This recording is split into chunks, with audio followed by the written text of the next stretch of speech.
African women have been seen to participate in varying aspects of warfare on the continent of Africa. It's a well-documented reality, from the Kushite queens of Merowe all the way to the women warriors of Dahomey. And so today, we're going to be speaking about a queen mother who incited a war by simply giving a speech.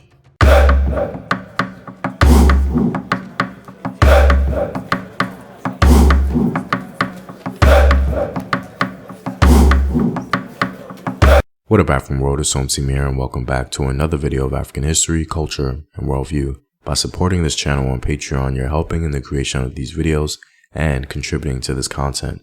The link to Patreon is in the description box below. Also, stay tuned with a word from my sponsors. Hello, my name is Howard Dorsey.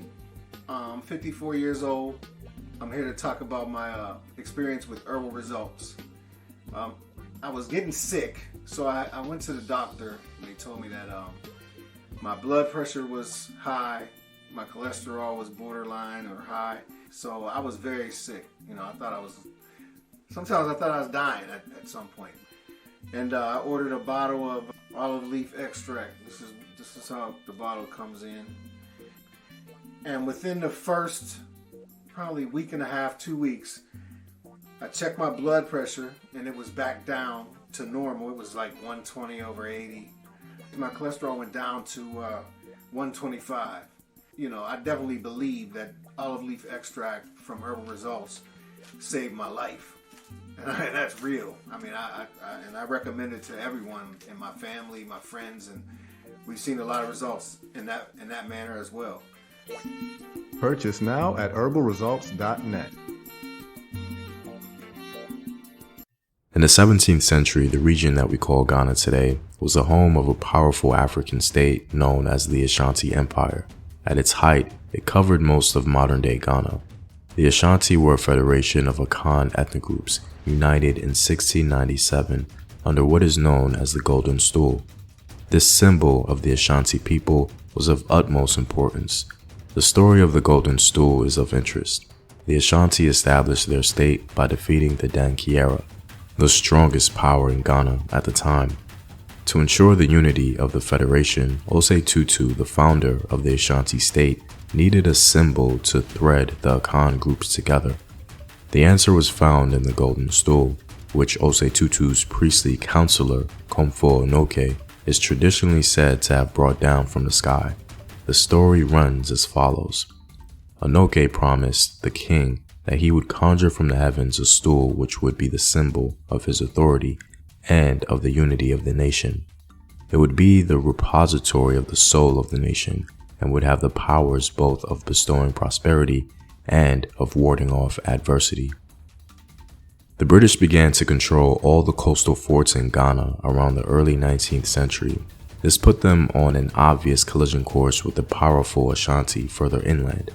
After many battles back and forth, the British finally gained the upper hand. They occupied the Ashanti capital at Kumasi and burned down the city. British colonial rule effectively began in Ashanti in 1896 when the British exiled Asantene Prempeh I and several of his principal chiefs.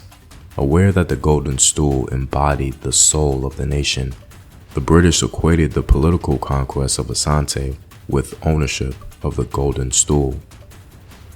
Annexing Ashanti territory wasn't enough for the British. They knew they had to make their dominant position clear by acquiring the Golden Stool. It was therefore against a background of unrest that the governor visited Kumasi in 1900. His speech to the assembled chiefs of Ashanti on 28 March included a demand for the Golden Stool. This demand was received with silence. It was at this time that one queen mother made the goal of acquiring the Golden Stool an impossible task for the British. Her name was Yaa Asantewaa. Yaa Asantewaa was born to an Ashanti royal family in Ejisu, about 10 miles from the Ashanti capital. Ashanti men were cautious in taking action against the British after the governor's demands. Their king was exiled and there was general disunity. However, addressing the Ashanti leaders in a meeting, Yaa Asantewaa, in curious form, managed to simultaneously encourage and verbally chastise the men in her famous speech. How can a proud and brave people like the Asante sit back and look while the white men took away their king and chiefs and humiliated them with a demand for the Golden Stool? The Golden Stool only means money to the white men. They have searched and dug everywhere for it. I shall not pay 1 perdouan to the governor. If you, the chiefs of Asante, are going to behave like cowards and not fight, you should exchange your loincloths for my undergarments. This speech single-handedly motivated the men to war.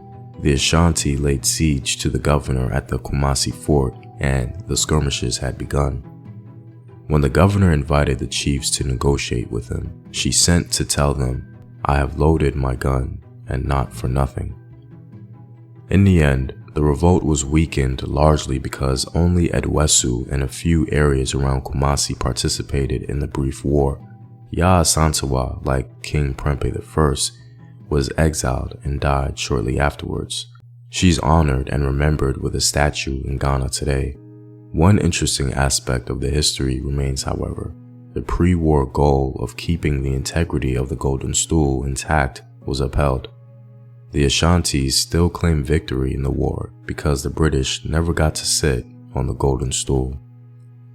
Well, I'm all out, guys. If you like these videos and want to help in its continued production, consider supporting the home team on patreon.com. The link is in the description box below. Know thyself. Remember your ancestors. Peace.